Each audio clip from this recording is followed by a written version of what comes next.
আমগো বাঙালির পৌষ সংক্রান্তির আগের দিনই মানে কত নিয়ম, চালের গুঁড়া লাগবো। আমগো মারে দেখছি ঢেকিতে চাল গুঁড়া করছে, হাম্বল দিস্তা গুঁড়া করছে।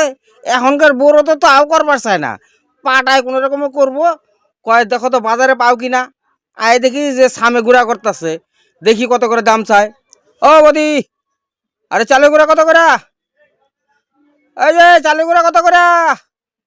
আরে শুনে নেন নাকি? ও ভিড়ে ছোটো কথাই কবার না, ঠিক আছে থাক গা। আমার বড় যে কমু ও পাটা মধ্যে চাল গুঁড়া করে কোনো রকম নিয়ম রক্ষা করবা। যাই এবার গুড় কিনবার যাই, দেখি গুড়ের বাজারটা কিরকম দেখে আহি। এই যে গুড়ের বাজার, দেখি গুড়ের বাজার কিরকম বাজার করতেছে। এই কৃষ্ণদা গুড় কত করে?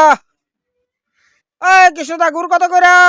এই কথাই কবার না, মেয়ে ছেলের সঙ্গে সেই ব্যস্ত। এর সঙ্গে পড়তেই পারবো না, এত মানে ব্যস্ত। যাই দেখি আমার মোহন শাহ আছে, মোহন শাহর দোকানে যাই, দেখি মোহন শাহ গুড় কত করে চাই। দেখি হাইটে হাইটে যাই, দেখি মোহন শাহ কত করে চাই, দেখি যাই। No, no, no, no.